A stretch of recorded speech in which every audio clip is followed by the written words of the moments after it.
What's going on, everybody? Welcome back to another video. In this video, we're going to be a little bit more casual, and I want to walk you through the biggest and most complex website that my team and I have ever built. And so as I walk you through this, I'm going to share some insights that will help prepare you for when you're building bigger sites like this. I'm going to share some really cool things that we did with this site to make it even more powerful and really meet the expectations of the client. And at the end of this, I'm also going to share with you the things that we learned through this project. So let's get started.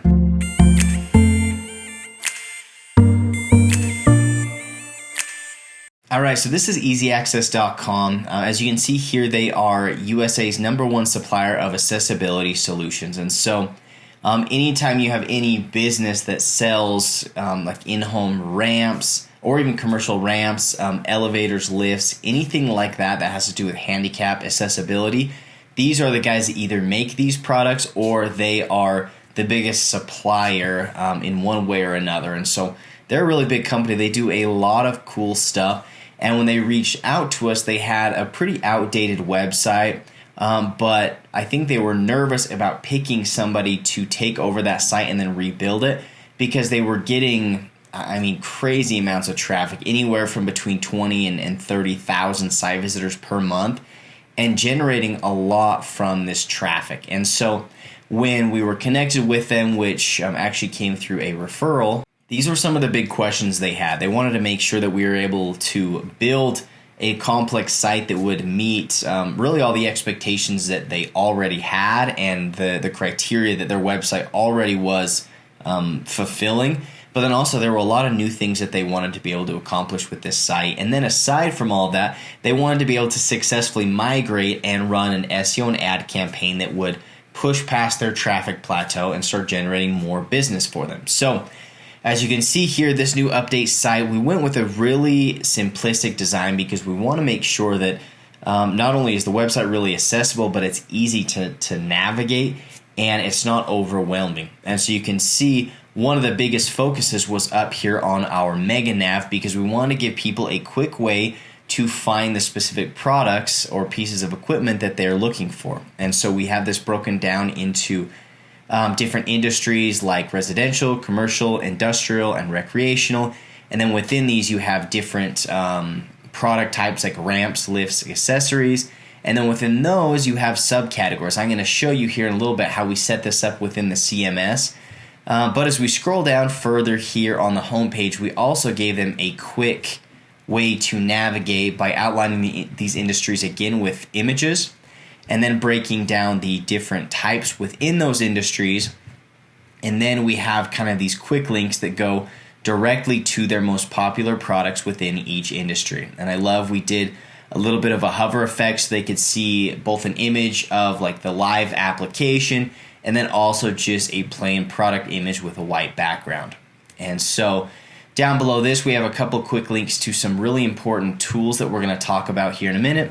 And then we've got our blog articles, which was a massive migration to bring all of their blog articles over to our new Webflow site. And then at the bottom, we have our contact page and more links to our industries. And so I want to scroll back up here to the nav because, again, this was one of the biggest challenges we have is how can we basically utilize the CMS and set it up in a really clean way to where the client can manage it on the back end and it's going to be really organized so that they can update not only product pages but different industry pages, subcategory pages, anything like that. Because what you're going to find is if we go to residential and ramps, it's going to pull up the residential ramps page, and then right here they've got all of the different subcategories of residential ramps, whether that is threshold, portable wheelchair ramps, or modular wheelchair ramps, and it's showing all of those specific products. So you can see there was a lot of filtering going on here in order to organize these. So on this specific page, it only pulled up the products that fell under the subcategory of threshold ramps. And as we click on these, you're going to find that it pulls up this image. It's got the slider with all of these different images. It's got everything that's pulled from the CMS, so their title, the description. We've got links to all of their vendors. And then as we scroll down, another really CMS-heavy part of the website was the features, specs, and documents tabs here. So you can see that each of these are going to be specific to each product. Same with the specs. We've got very custom tables. We've got our documents, which are specific PDFs that correlate only with this product.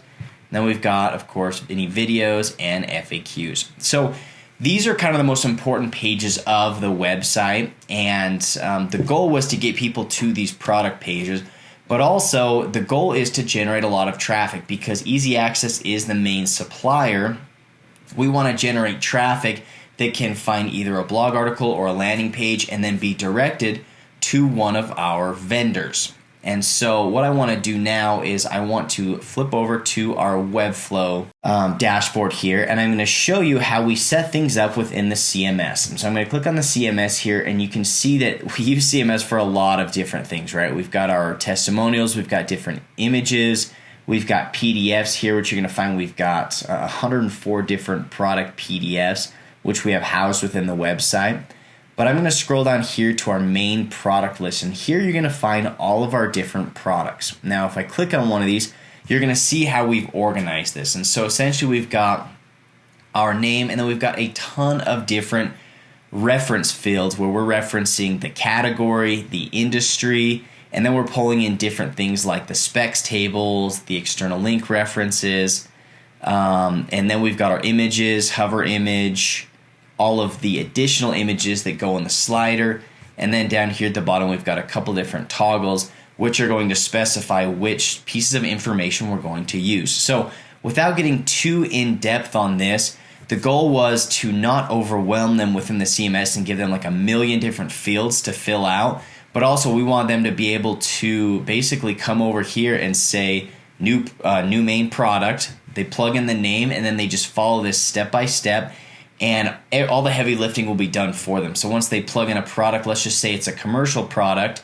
that's going to automatically put it here in the Mega Nav. It's going to put it on the different category pages which it is associated with, and it's going to build out that product page. And so a lot of really powerful stuff going on. And even if it doesn't seem complex, even if you understand CMS, there's always a kicker, right? When you're trying to utilize CMS, not only for the page organization, but within a Mega Nav where you're only using limited number of products or CMS items to plug in here. And so we had to work this over a lot of different times. And I want to, just as a quick plug, I want to give my team all the credit in the world, because without them, I would not have been able to build out this super complex CMS solution. So another thing that we used, obviously we used the CMS for, is our blog. And we've got our different blog categories or tags here. But you can see that as I click on these, it's pulling in all the different data. We were able to import these from the previous WordPress site and just bring those over within that CSV, just to make sure that everything is really organized. And then also we can match the linking structure of the old site. And that was really important for our migration. And at the end of this, I'm going to show you the analytics after the migration. But it took a lot of work to make sure that all of these pages were either redirected or matching the link structure in order to ensure that we don't lose any traffic, okay? So before we get into the migration, we're also going to hop over here into our resources and support page.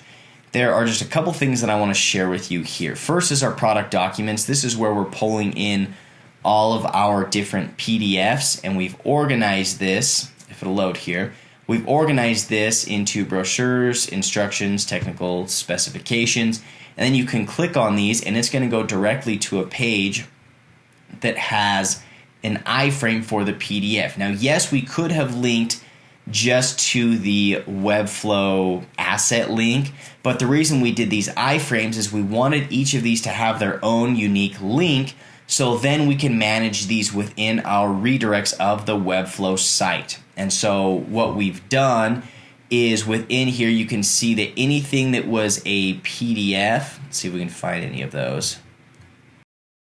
Right here is an example.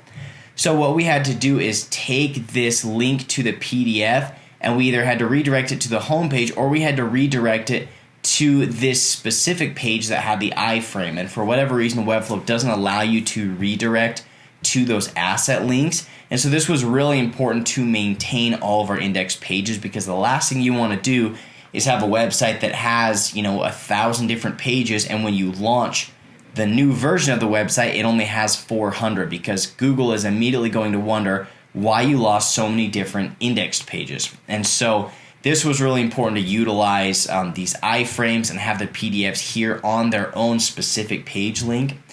Then the other thing that we really had struggles with, that took a long time to work through, were two tools. The first of which was a ramp selector tool, and the second was an incline calc. And so again, without spending too much time on this ramp selector, basically what it is it's a quick search for any products. And so let's say you click residential and you want all products that are either door threshold or home use, or actually let me pull over into the live site to show you this, because it looks like it's not working within Webflow.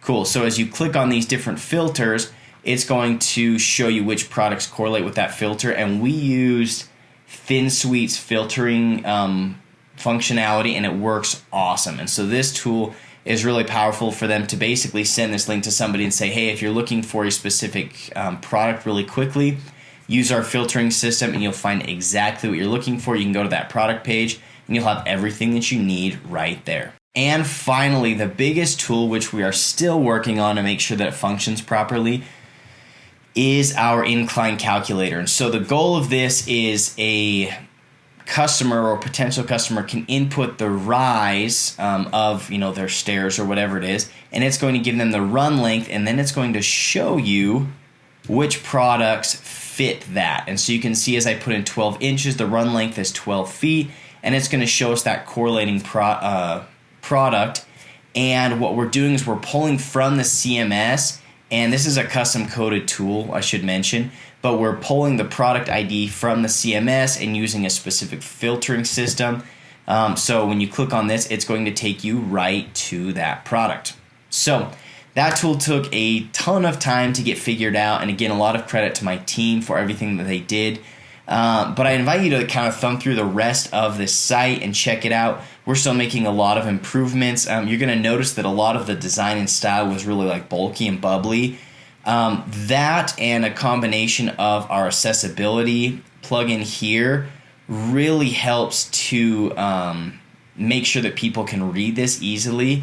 And so that's why it's very common in a lot of different websites to have like really small font and really intricate designs, and we want to keep things super, super simple just to make sure that we were respecting those individuals that would need assistance in navigating this website.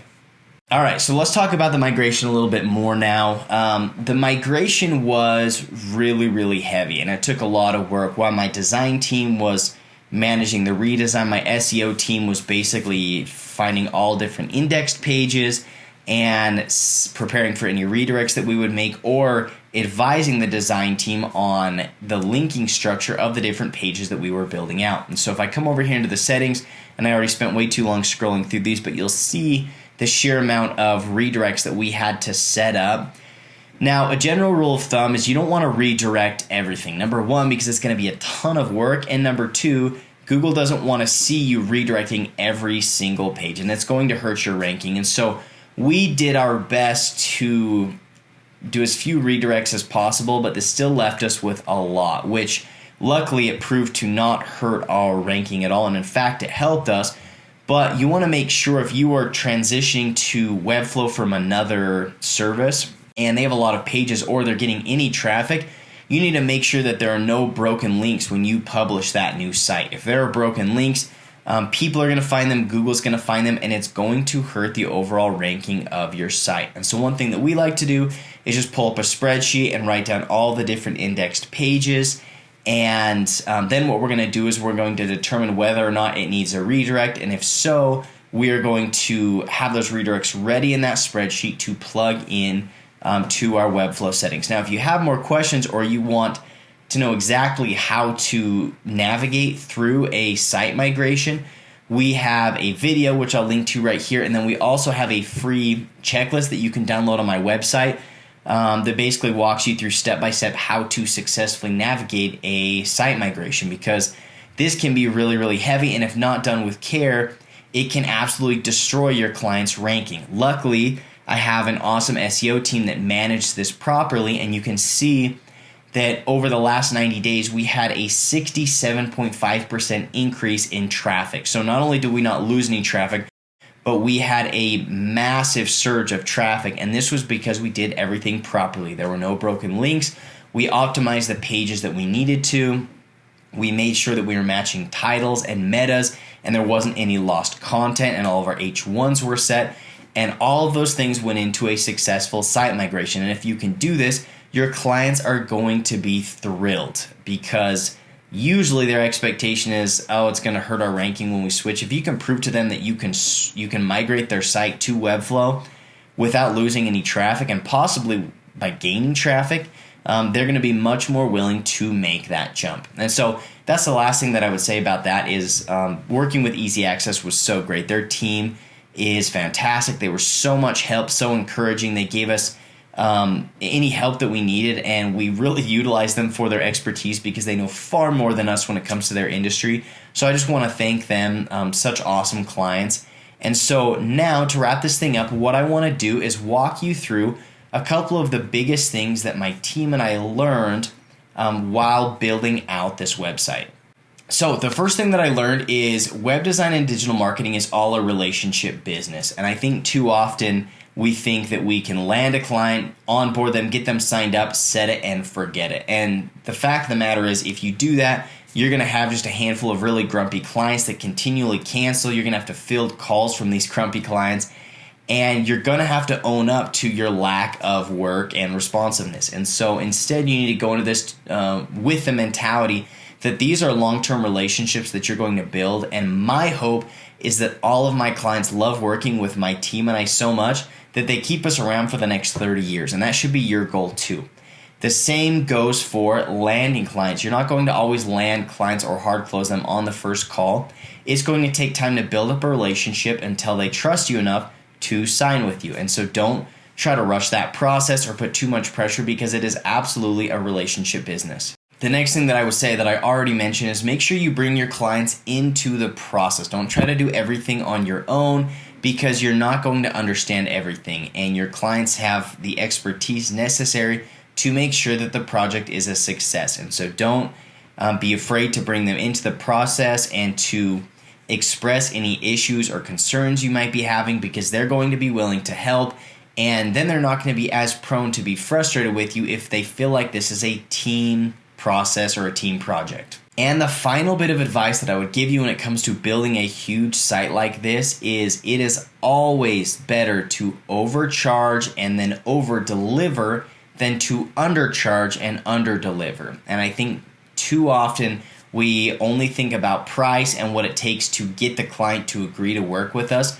But if you get in the price war and if you undershoot them on price and you don't charge enough, then you're not going to have enough resources to do a good job. And I think about this a lot with this project, because I feel like we priced it very, very accurately, and it gave us the resources. It gave me the resources to basically support my team, and so we could do a really great job on this website. Not only that, but we priced it in a way where even now after launch, we are constantly spending time on this site every single day to go through and make sure we did things right, we didn't miss anything, everything's functioning properly.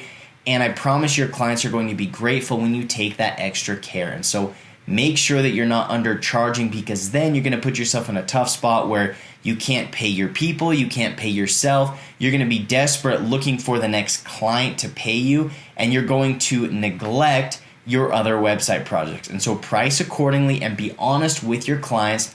This is what it's going to take in order to do a good job, and we don't want to cut our resources short. And if they are great clients like Easy Access was, they're going to understand that, and they're going to want to invest in their success. And you can see already how much success they've had with this new site, and I hope to continue to provide awesome results for them in the coming years. So thanks so much for watching. Again, if you have any questions about migrations, watch this video here above. If you have any additional questions about this site, you can find the link down below, and certainly comment if you have additional questions for me. If you found any value in this video, please be sure to hit that like button. It sometimes is a little bit nerve-wracking sharing my client projects out here for everyone to see, but I really hope that this is helpful for all of you and it's going to prepare you for your next big project. So thanks for watching, and we'll catch you in the next video.